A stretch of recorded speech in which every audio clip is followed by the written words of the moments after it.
하나님의 말씀 여호수아 5장 1절에서 3절까지의 말씀을 봉독하겠습니다. 오늘 본문은 9절까지입니다.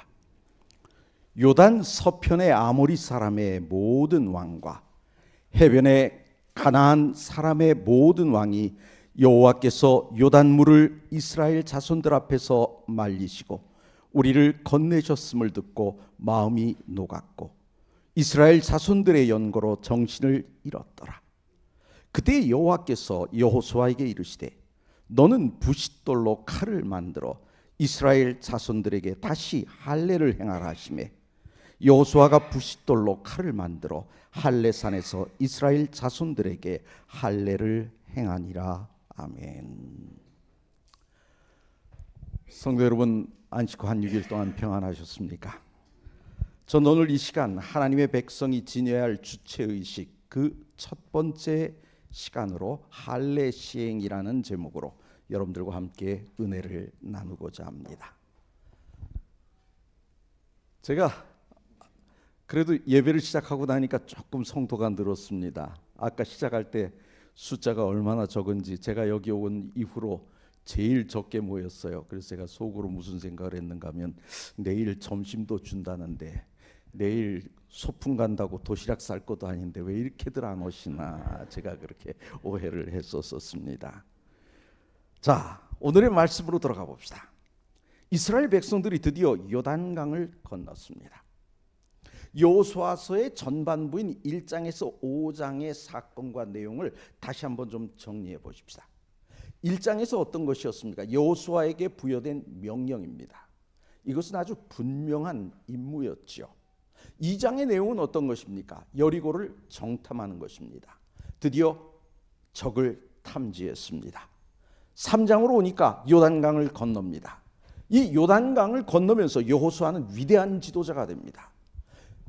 그 전까지만 해도 모세가 죽고 난 다음에 모세의 시종이었던 사람이 대를 이었기 때문에 백성들의 눈에는 여호수아가 차지 않았지만 요단강을 건너고 난 다음에 어떻게 됐습니까? 그는 드디어 위대한 지도자로 백성들 앞에 설 수 있게 되었습니다. 4장의 내용은 어떤 것이었습니까? 기념비를 세우는 것이죠. 하나님의 구원을 기억하기 위한 일이었습니다. 믿음으로 요단을 건넌 이스라엘은 12개의 도를 취해서 하나님께서 그들을 인도하셨음을 기념했습니다. 이 요단을 건넌 이스라엘이 해야 할 일은 어떤 것이었을까요? 이제 그들은 여리고 성을 시작으로 해서 가나안을 정복해야 했습니다. 오랜전부터 그곳에 정착해온 민족들을 쫓아내야만 하나님께서 허락하신 땅에 거할 수 있었어요. 그런데 가만히 보십시다. 지금 가나안 거민들은 이스라엘 백성들의 일거수일투족을 주목하고 있어요. 본문은 지금 이러한 상황 속에서 가나안의 모든 백성들이 이스라엘의 움직임을 살펴보고 있는 이런 상황 속에서 하나님께서 백성들에게 요구를 하십니다. 아니, 명령을 하십니다. 그 내용이 뭐냐? 5장의 내용이에요. 5장의 내용은 하나님께서 할례를 시행하고 유월절을 지키라. 그래서 이제 이 가나안 땅에서 살기 위한 마음의 준비를 갖추도록 하는 것입니다. 하나님께서 요구하신 이 요구는 뭐냐? 재성결을 위한 요구였습니다. 다시 성결해지라는 것입니다. 2절의 말씀 봅시다. 그때 여호와께서 여호수아에게 이르시되 너는 부싯돌로 칼을 만들어 이스라엘 자손들에게 다시 할례를 행하라 하시매 그랬어요. 자, 그러면 여기서 우리가 짚고 넘어가야 될 게 있어요. 이스라엘 백성들이 지금 요단을 건넜어요. 요단강을 건넜다는 사실이 시사하는 바는 뭘까요? 이제부터 새로운 땅, 다시 말하면 가나안에서의 새로운 생활이 시작되었다라는 것을 의미하는 것입니다. 요단강을 건너기 전까지는 광야의 생활의 연속이었죠. 그러나 이제부터는 뭐 하는 거예요? 정착 생활을 해야 되는 상황인 것입니다. 그러니 지금까지 그들이 광야를 떠돌던 삶과는 새로운 삶의 방식이 요구되는 시점인 거예요. 여러분 한번 생각해 봅시다.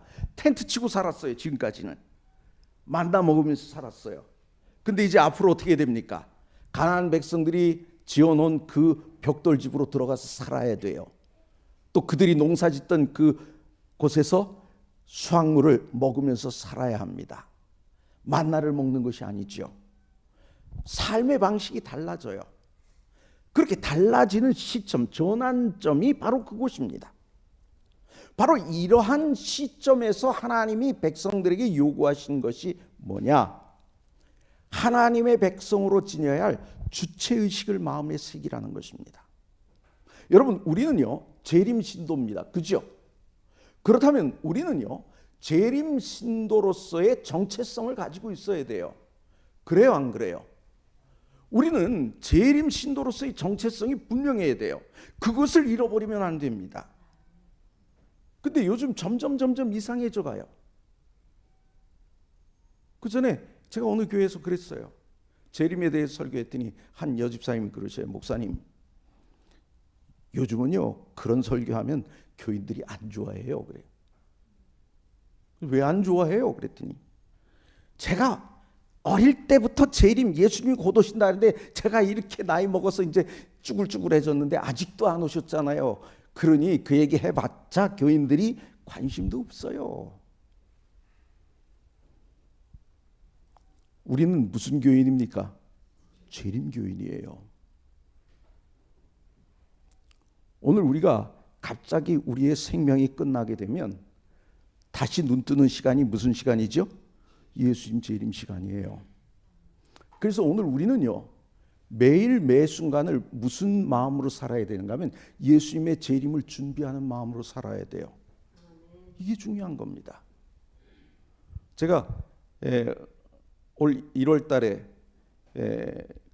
중앙교회에서, 강릉 중앙교회에서 사경회를 했습니다. 사경회하면서 그랬어요. 오늘 어쩌면 이 설교가 어떤 분에게는 생애 마지막 설교일 수도 있습니다. 그래서 오늘 이 시간 회개하고 내가 예수님을 맞을 준비를 하지 않으면 안 됩니다라고 얘기를 했어요. 근데 일요일 날 한 분이 돌아가셨어요. 제일 앞에서 말씀 듣던 분이요. 그 교인들이 그런 얘기들을 했다고 그래요. 나중에 제가 얘기 들어보니까 아, 목사님 말씀이 맞구나. 우리의 생명이 언제 끝날지 모른다. 그러니 우리는 어떤 마음으로 살아야 된다고요? 재림을 준비하는 마음으로 살아야 된다고요. 하나님께서는 지금 이스라엘 백성들에게 가나안 땅에서의 삶을 시작하면서 너희가 하나님의 백성 아니냐? 그렇다면 주체의식을 마음에 새겨라 하는 것입니다. 그것을 지금 우리에게 요구하는 거예요. 그래서 그걸로 요구한 것이 뭐예요? 할례와 유월절을 지키라라고 얘기하는 거죠. 그렇다면 이 할례와 유월절을 요구하신 그 순간은 어떤 순간일까요? 바로 만나가 끊기게 되는 그때죠. 이제 곧 만나가 끊길 그 시점이에요. 다시 말하면 한 시대의 종말을 의미하는 겁니다. 또한 지금 대적들이 그들을 주목하고 있어요. 그런 상황입니다. 그럼 한번 생각해 봅시다. 하나님께서 할례를 요구하셨는데 과연 할례를 요구하기에 적절한 시기였을까요? 그 시점으로 우리가 한번 좀 생각해 봅시다. 이 당시 가나안 민족들의 심리 상태는 어땠을까요? 1절의 말씀 봅시다. 요단 서쪽의 아모리 사람들의 모든 왕들과 해변의 가나안 사람의 모든 왕들이 여호와께서 요단물을 이스라엘 자손들 앞에서 말리시고 우리를 건너게 하셨음을 듣고 마음이 녹았고 이스라엘 자손들 때문에 정신을 잃었더라 그랬어요. 지금 가나안 백성들은요 요단강이 갈라진 일로 인해서 떨고 있었어요. 여러분 한번 생각해 봅시다. 이제 저기 이스라엘 백성들이 몰려왔어요. 그런데 몰려온 그 시점이 어떤 시점인가 하면 요단강이 범람하는 시기예요. 그러니 이 가나안 사람들이 무슨 생각을 했을까요? 적어도 저 물이 마를 때까지는 안 건너오겠지. 그렇게 생각했을 겁니다. 안 그럴까요? 그 시기에 건너온다는 것은 자살의 일일까요? 여러분 한번 생각해 보세요. 요단강이 그렇게 큰 강 아니에요. 그렇죠? 근데 크지도 않은 강에 물이 엄청나게 몰려들어서 막 밀려오면 그 물의 흐름이 얼마나 빠를까요? 잘못 들어가면 금방 죽습니다. 그러니 지금은 못 건너올 거야 라고 생각한 겁니다. 근데 한번 생각해 봅시다. 그들이 40년 동안 무슨 얘기를 들었을까요? 야, 히브리인들이 애굽에서 나왔대. 근데 나올 때 그 애굽 땅에 이런 재앙들이 내렸대. 그래서 어쩔 수 없이 그들을 내보내야만 됐대. 들었을까요? 안 들었을까요? 들었어요. 여러분 한번 생각해 봅시다. 요즘이 소식이 빨랐을까요? 그 옛날이 소식이 빨랐을까요? 아무리 인터넷에 떠들고 신문에서 떠들어도요. 예를 들어 이 장로님은 정치에 대해서 관심이 없으면 그거 볼까요? 안 볼까요? 맨날 성경책 아니면 예언의 신만 보고 있겠죠. 그 누가 뭐라 그러면 뭐라 그럴까요? 그런 일이 있었어? 이러겠죠. 요즘 사람들은요. 볼 게 너무나 많아요. 그래서 그냥 관심이 없으면 아예 신경을 끕니다. 근데 그 시기는 어때요? TV도 없죠. 신문도 없죠. 그러니까 보부상들이 돌아다니면서 전한 얘기가 삽시간 안에 다 퍼지는 겁니다. 그냥 맨날 그 얘기만 하는 거예요. 와, 그 백성들이 가는데 하늘에서 막 매일 아침 먹을 게 쏟아진대. 막 바위에서 물이 쏟았대. 걔네 건드리다가 뭐 어떻게 됐대. 막 듣는 거예요. 그 이야기가 들을 때마다 그들이 얼마나 놀랬을까요? 그랬는데 정말 그들이 그 앞에 왔는데 요단강이 쫙 갈라진 거예요. 놀랬을까요? 안 놀랬을까요? 간담이 녹을 만도 하죠. 그럼 여기서 봅시다. 그들이 이런 두려움을 가지게 된 것은 무엇 때문일까요? 바로 하나님의 섭리 때문입니다. 하나님께서 그렇게 인도하신 거예요. 그런데 말입니다. 이스라엘 백성들의 마음으로 돌아가 봅시다. 가나안 백성들의 마음은 지금 이렇게 복잡하지만 이스라엘 백성들은 하나님의 이적을 자주 봤어요, 안 봤어요? 자주 봤어요. 자주 봤으니까 요거는 좀 작은 이적, 요건 좀 큰 이적. 지난 것보다 이번이 조금 더 낫네. 뭐 그런 정도죠. 익숙해요. 그럼 그 당시에 이 가나안 이 이스라엘 백성들은 이런 상태에서 할례를 시행해도 될까라고 생각할까요? 안 할까요? 한번 생각해 봅시다. 할례를 받고 그들이 상처가 아물기를 기다리는 동안 가나안 백성들이 기습해 오면 어떻게 될까요? 난리 나는 거예요. 성인 남성이 할례를 받으면요. 세겜 족속의 상황이 벌어질 수 있는 거예요. 여러분 세겜 이야기 아시잖아요. 야곱의 두 아들이 들어가서 싹 다 죽여버렸잖아요. 만약에 하나님께서 요단을 건너기 전에 그들에게 할례를 받으라 그랬으면 안심할까요? 안심 안 할까요? 안심하죠. 뭐 저기 강 건너에 있으니까요. 그런데 지금 할례와 유월절을 지키라 명하신 시기, 이때에 일어난 중요한 변화가 무엇인지 우리는 좀 생각해 봐야 됩니다. 뭐가 끊기죠? 만나가 끊깁니다. 아까 이야기한 것처럼 한 시대의 종말이고 시대의 전환을 의미하는 것입니다. 하나님과의 언약을 확인하는 일을 이제 하나님께서 주시겠다고 약속하신 땅에서 시행하는 것이에요. 그러니 사실 어떤 면에서 보면 언약을 확인하는 것, 할례를 다시 받는 것은 언약을 확인하는 거예요. 그것을 하나님이 약속하신 땅에서 시행하는 것은 오히려 더 의미가 있는 일이죠. 예. 예. 곧 얘기 나옵니다. 한번 기다려 보실까요? 여호수아가 왜 하나님의 명령을 따랐을까요? 그는 군인이에요. 전쟁을 하는 군인인데 할례를 받을 적기가 아니라는 것을 그는 알을까요, 모를까요? 알지요. 그런데 지금 여호수아는 자신의 판단보다는 하나님과 백성들 사이의 관계가 먼저 정립되어야 한다고 판단한 것입니다. 뭐가 더 중요하다? 자기 생각보다는 하나님의 뜻이 더 중요하다고 생각한 거예요. 그래서 여호수아가 진정 두려워한 것은 가나안 족속의 기습이 아니었습니다.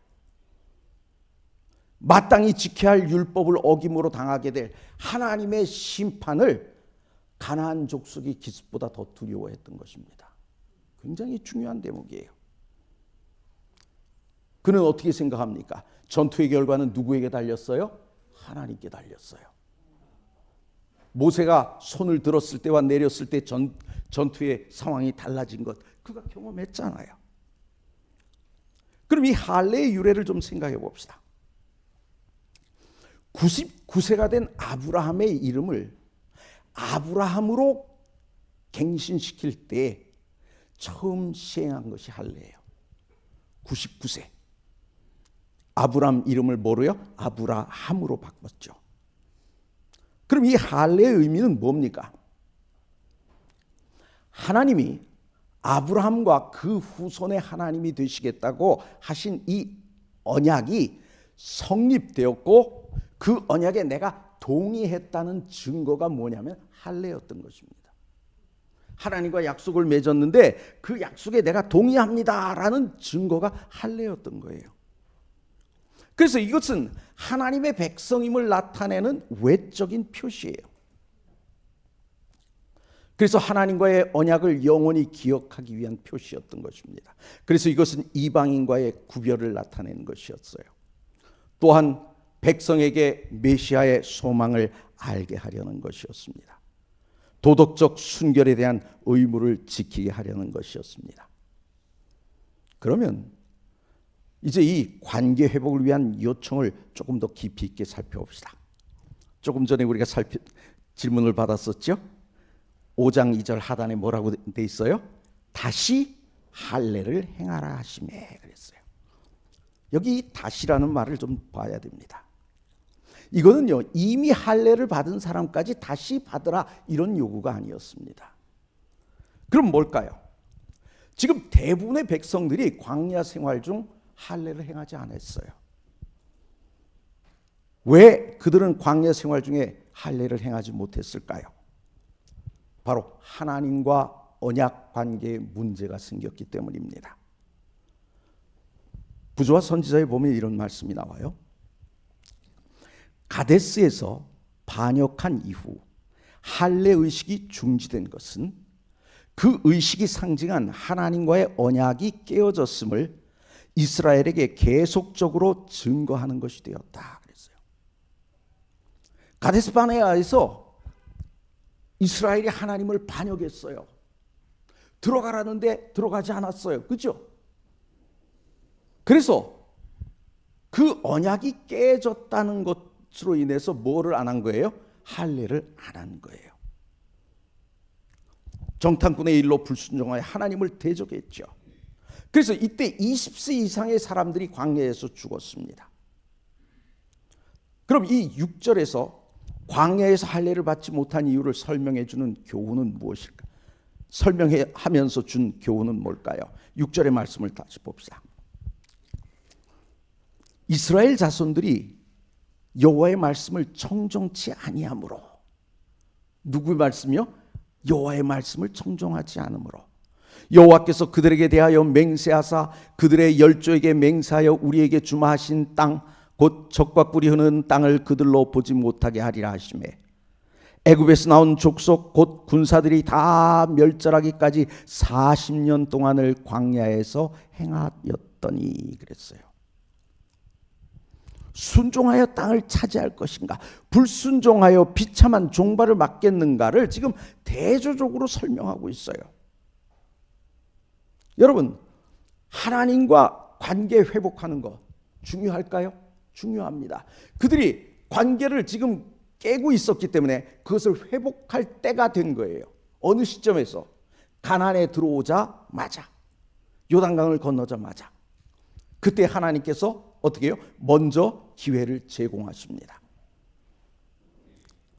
그러면 관계 회복이 곧 축복의 시작일까요? 관계 회복이라는 것은 내가 순종할 수 있는 기회를 얻는 것입니다. 뭐라고요? 순종할 기회를 얻는 거예요. 관계 회복이 그것이 축복이 아니라 기회를 얻는 거예요. 할례를 받았다고 바로 형통함이 이르러 오는 것이 아니에요. 순종하기 시작하는 거죠. 그러면 이 당시에 할례를 받은 사람이 어느 정도였을까요? 할례를 받아야 될 사람이 어느 정도, 퍼센트로 따지면 어느 정도였을까요? 약 70에서 80% 정도가 이때 할례를 받았다라고 얘기를 합니다. 7, 80%의 남자들, 엄청난 숫자죠. 만약에 이때 적들이 쳐들어왔다면 어떻게 됐을까요? 전멸당할 수밖에 없는 그런 상황입니다. 하지만 하나님께서 가나안 사람들의 마음에 뭘 심어줬다고요? 두려움을 심어주셨어요. 그래서 그들이 할례를 받고 전부 누워있는 그동안은 아무도 감히 나서지 못했던 것입니다. 그래서 이런 일을 통해서 어떻게 해요? 하나님께서 다시 한번 백성들의 찬양을 받으시게 된 것입니다. 자, 그러면 오늘 우리가 여기서 또 하나 봅시다. 오늘 우리는요, 거룩한 백성이에요. 거룩한 백성이란 말은 뭡니까? 구별된 백성이에요. 이 구별된 백성이란 이 자아의식이 왜 중요할까요? 창세기 17장의 첫 할례로 돌아가 봅시다. 이것은요, 이방인과 나는 다르다고 하는 하나님의 자녀라는 언약의 표시입니다. 그래서 이 표시를 통해서 스스로 자신이 하나님의 구별된 백성이라는 의식을 가져야 하는 것입니다. 여러분, 오늘 우리가 분명히 아셔야 돼요. 우리가 제7일 안식일을 지킴으로 오늘 우리는 구별된 백성이라는 사실을 분명히 해야 하는 것입니다. 그래요, 안 그래요? 그렇죠. 제가 우스갯소리를 한마디 할까요? 제가 일요일 날 교인들하고 식당에 가면 참 난처할 때가 있어요. 왠 줄 아십니까? 교인들이 목사님 그래요. 그러면 사람들이 저를 흘끔 쳐다봐요. 왜 쳐다볼까요? 오늘 주일인데 왜 설교 안 하고 여기 식당에 와서 밥 먹고 있지? 이런 눈으로 쳐다볼 거 아니에요. 거기서 저는 제7일 안식일 예수재림교회 목사로서 뭐 얘기를 할 수도 없고 말이에요. 참 난감해요. 그런데요, 우리가 분명히 알아야 될 게 있어요. 우리는 구별된 백성이에요.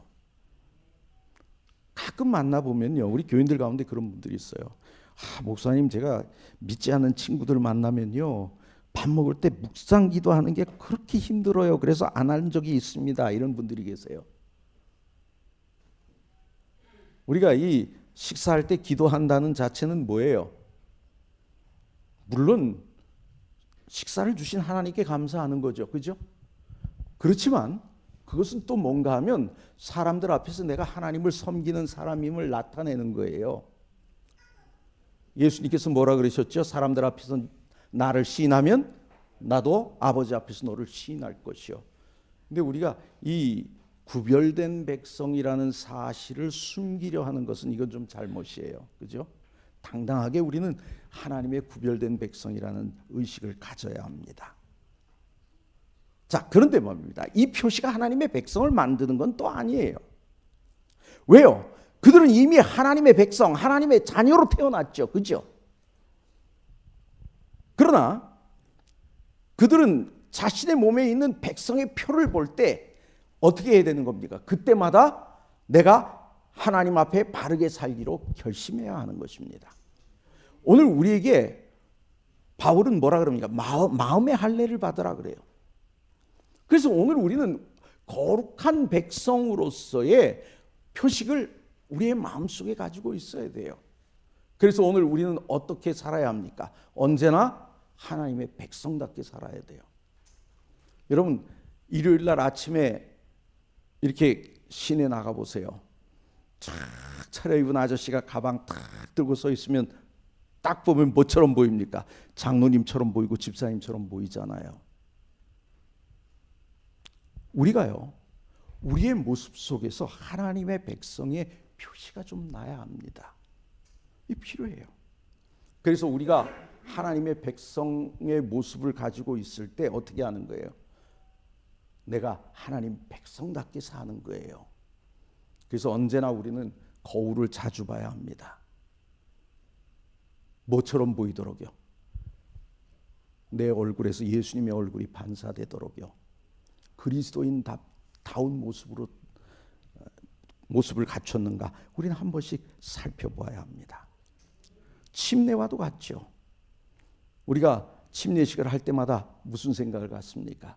그들이 침례받는 모습을 보면서 내가 침례받았을 때의 결심을 다시 한번 되새기게 되지 않습니까? 우리 우장로님께서 이제 6월달 마칠 때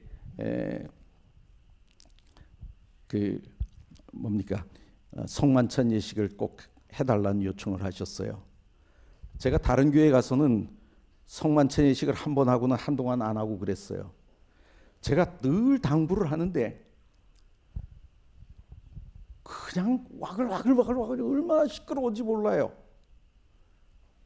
우리가 예수님의 피와 예수님의 살을 상징하는 그런 떡과 잔을 마시려면 우리가 어떤 마음을 가져야 됩니까? 예수님의 희생을 생각하면서 정말 예수님의 그 놀라운 사랑을 깊이 마음에 새기면서 정말 엄숙한 마음으로 정말 감사하는 마음으로 그렇게 임해야 되는데 그냥 와글와글 하면 그건 하나님을 모독하는 거예요. 예수님 모독하는 거예요. 그래서 제가 그런 교회에서는 한 번, 두 번 얘기하다가 말 안 들으면 안 해버립니다. 왜요? 죄를 짓는 거가 되니까요. 여러분, 우리가 침례나 이런 성만찬 예식을 볼 때마다 뭘 생각하는 거예요? 과거에 내가 침례 받으면서 가졌던 그 결심들을 되새기면서 내가 다시 한번 어떻게 살겠다고요? 하나님의 백성답게 살겠다라는 결심을 가져야 하는 것입니다. 이게 중요한 거예요. 침례는 주와 함께 죽고 다시 살아난 표적이죠. 거듭남을 일깨우는 의식이에요. 여러분, 침례를 받았다고 우리가 무조건 하늘나라 가는 건 아니잖아요. 침례를 받고 뭐 하는 거예요? 내가 하나님 백성답게 살겠습니다라고 결심을 했으니 그때부터 어떻게 하는 거예요? 열심히 하나님의 백성으로 사는 거예요. 이게 우리에게 중요한 것입니다. 구별이란 무엇입니까? 내가 하나님의 백성이 되었기 때문에 죄에 대해서는 죽어야 하는 것입니다. 뭐에 대해서요? 죄에 대해서요. 그리고 하나님께서 주시는 새 생명을 받아 하나님의 자녀로 다시 태어나야 하는 것입니다. 이러한 생각을 내 마음에 담고 사는 것이 구별이요. 이것이 곧 뭔가 하면 거룩이에요. 여러분, 우리가 안식일만 지킨다고 거룩한 사람이 되는 건 아니에요. 내가 하나님 백성이 되었기 때문에 죄에 대해 죽고 주님이 주시는 새 생명을 받아 하나님의 자녀로 다시 태어났다라는 생각, 이것을 마음에 담고 사는 것, 구별된 삶을 사는 것, 이게 거룩이라는 거예요. 오늘 우리는 거룩한 백성이 되어야 하는 것입니다. 구별이란 무엇입니까? 속된 것으로부터 영적인 것으로, 죄에 속한 삶에서 창조 당시의 모습으로 변해가는 것, 이것이 구별인 거예요. 이런 의미에서 할례는 이와 같은 믿음에 대한 뭐예요? 날인이에요. 몸에다 도장 찍는 거예요. 이제 우리는 그 백성들에게서 온전한 신뢰를 봅니다. 자, 제 성결의 요구를 받은 장소가 어디입니까? 길갈이에요. 여리고 바로 옆입니다. 여리고는 어떤 곳일까요? 이스라엘 백성이 여리고를 넘어야만, 다시 말하면 그 성을 넘어뜨려야만 가나안을 정복할 수 있어요. 관문이에요. 여리고는 가나안의 첫 관문, 이스라엘 백성이 해결해야 될 첫 문제, 싸워야 될 첫 대상이에요. 근데 가장 먼저 싸워야 할 적을 눈앞에 두고 누워있는 백성들을 좀 생각해 봅시다. 누워있는 백성들에게 어떤 생각이 들까요? 지금 적이 쳐들어오면 어떻게 해요? 난 죽은 목숨이다, 이런 생각이 들지요.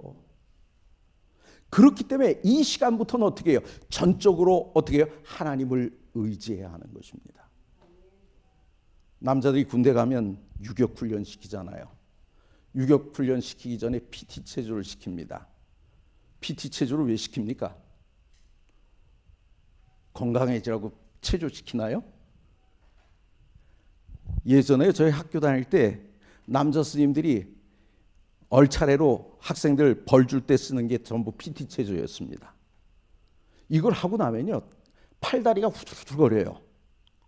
온몸에 힘이 다 빠집니다.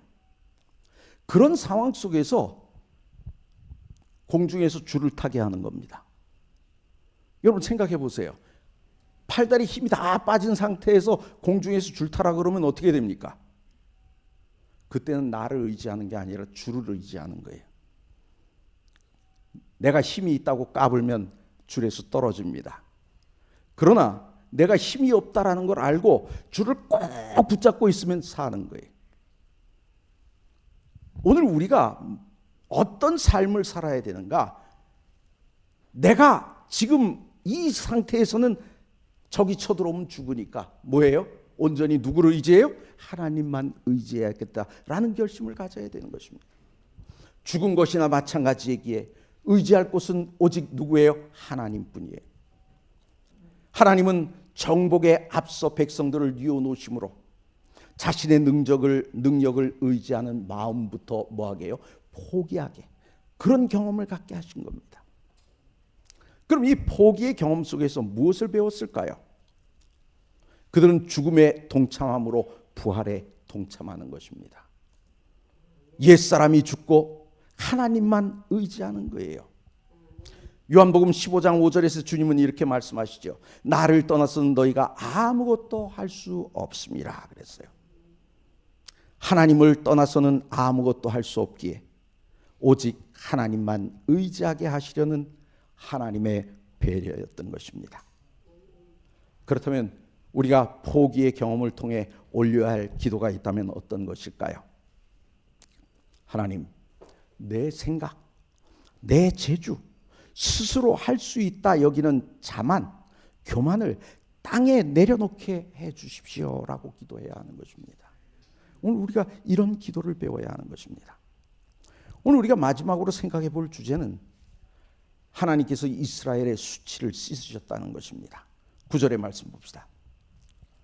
내가 오늘날 애굽의 수치를 너희에게서 굴러가게 하였다 하셨으므로 그곳 이름을 오늘까지 길갈이라 하느니라 그랬어요. 애굽의 수치란 노예 생활입니다. 그들이 얼마 전까지는 뭐였어요? 그들의 조상이 노예였어요. 그런데요, 정말 중요한 것은 그들이 노예였다는 신분이 중요한 것이 아닙니다. 그들이 애굽인들과 정신적으로 동화되어 버렸다는 거예요. 여러분, 우리가 이 세상을 살아가면서 하나님의 백성으로 산다고 하면서 정신적으로 세상과 동화되면 안 되는 것입니다. 그러면 우리는 거룩을 잃어버리는 거예요. 애굽의 수치란 거룩을 상실한 것이었습니다. 그렇다면 길갈에서 받은 할례의 특징은 뭘까요? 언약의 표를 몸에 진입으로 육체적으로 누구와 애굽인들과 구별되기 시작한 것입니다. 그럼 이 할례를 받을 때의 고통이 주는 의미는 무엇이었을까? 육체의 정욕으로부터 마음을 깨끗하게 하지 않고는 진정한 승리, 진정한 예배는 없다는 것입니다.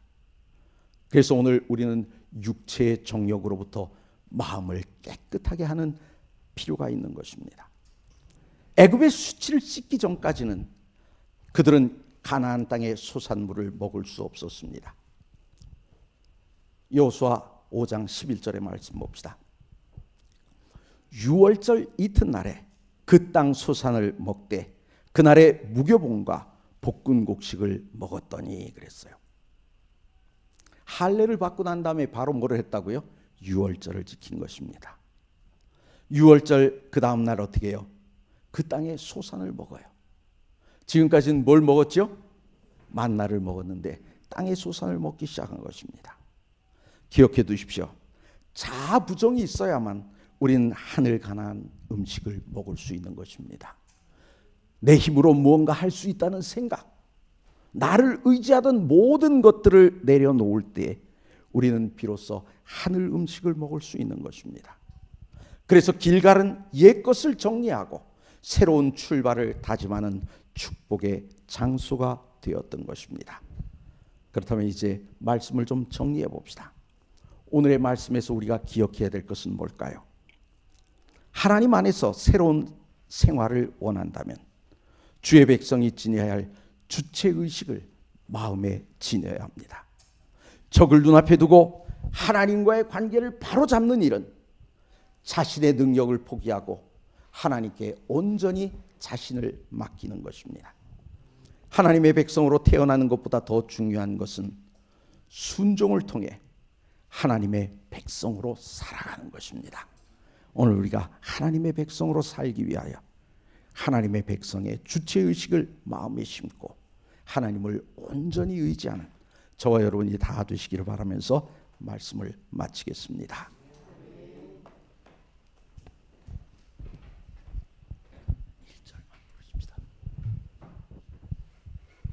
예, 말씀 참여 다 함께 일어나셔서 371장 1절 부르시고 말씀 주신 목사님의 축도로 예배를 마치겠습니다.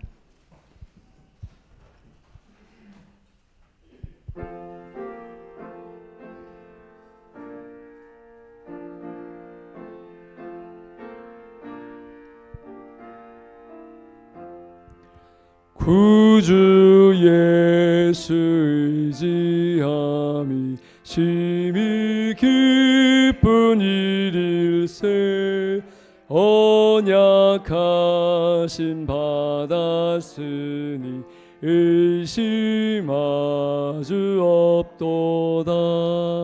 구주 예수 믿는 것은 받은 증거 금일세.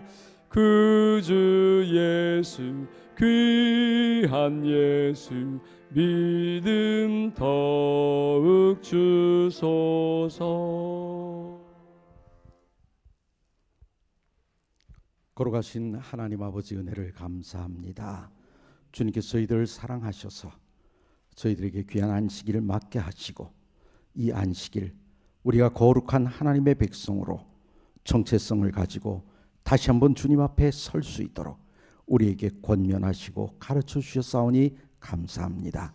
아버지 하나님, 오늘 이 말씀을 마음에 새기고 하나님의 백성으로 굳건히 살아가는 거룩한 주의 백성들 다 되도록 은혜 베풀어 주시옵소서. 이제 저희들 각자의 처소로 돌아갑니다. 가는 길 지켜주시고 이 밤 편히 쉬게 하시며 내일 우리가 야외에서 다시 모일 때 우리가 빠짐없이 다 모여 하나님께서 창조하신 창조물들을 바라보며 주님께 영광을 돌릴 수 있도록 저희들을 인도하여 주시옵소서. 우리를 사랑하시는 예수 그리스도의 이름으로 간절히 기도드리옵나이다. 아멘.